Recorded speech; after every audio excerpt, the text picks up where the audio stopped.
मैंने अपनी ज़िंदगी में जितनी भी किताबें पढ़ी है उनमें से one of the best book के बारे में आज बात करने जा रहा हूँ, and that is the 7 spiritual laws of success by doctor Deepak Chopra.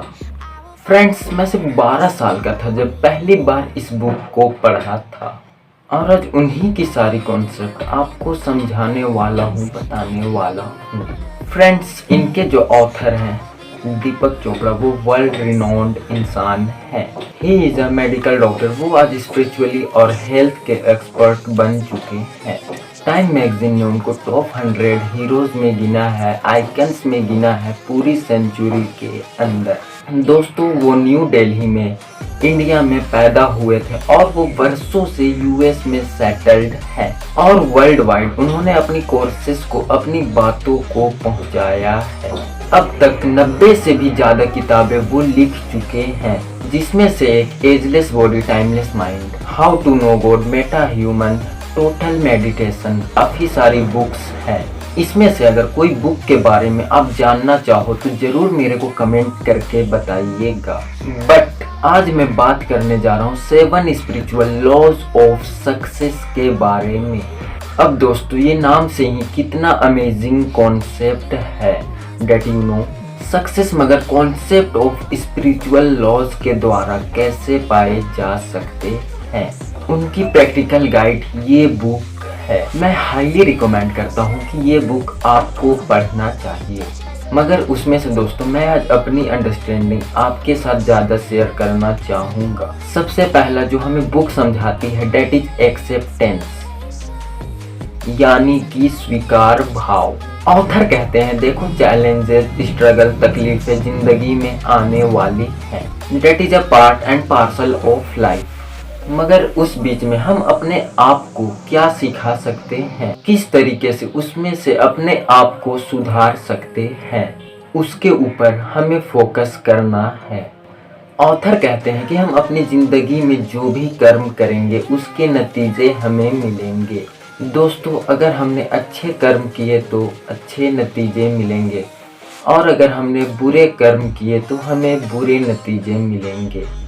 अब ये कॉन्सेप्ट हमने भगवत गीता के अंदर भी समझा हुआ है, मगर उससे काफ़ी प्रैक्टिकली यहाँ पर समझा रहे हैं। और वो हमें कहते हैं कि जब भी ऐसा कुछ हो रहा है कि जाने अनजाने में हमें कोई बुरा रिजल्ट मिल रहा है, तो उसकी वजह से हमें परेशान नहीं होना है, उसे रेसिस्ट नहीं करना है, या फिर ये सवाल नहीं पूछना कि तू मेरे साथ ऐसा क्यों कर रहा है।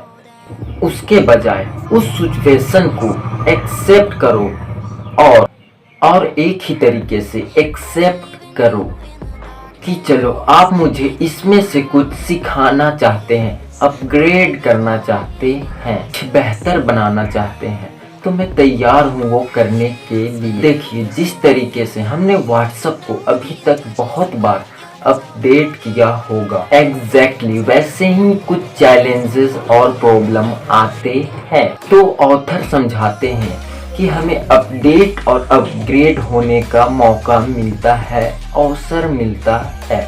तो डिफेंसलेसनेस हो जाओ। डिफेंसलेसनेस का मतलब होता है कि आप अपने आप के लिए आपको वकालत करने की ज़रूरत नहीं है कि नहीं ये मेरी गलती नहीं थी, मैंने ऐसा नहीं किया था। रेसिस्टेंस को हटा दो, just be in the flow. और जब आप फ्लो में रहेंगे, जो आ रहा है, जो मिल रहा है, उसे आप स्वीकारना शुरू करेंगे, तो आप देखेंगे कि कुदरत आपको कई गुना ज़्यादा दे सकती है। आप सोचिए, आप मांगे उससे भी कई गुना ज़्यादा।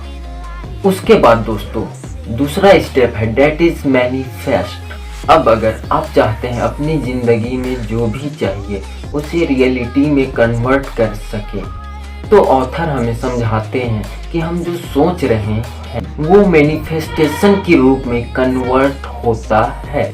एक्चुअली देखिए, आप सभी ने लॉ ऑफ अट्रैक्शन के बारे में जाना होगा, मगर ये बुक का जो कॉन्सेप्ट है, जो कई वर्षों पहले आया था, तब लॉ ऑफ अट्रैक्शन उतना कॉमन नहीं था और तब डॉक्टर दीपक चोपड़ा ने उस जमाने में समझाया था कि जो आप सोचते हैं, आपके अंदर जो फीलिंग्स है, आप जो वाइब्रेशन महसूस करते हैं, वो वाइब्रेशन आप बाहर भेजते हैं और कुदरत आपको उसी वाइब्रेशन को वापस देती है।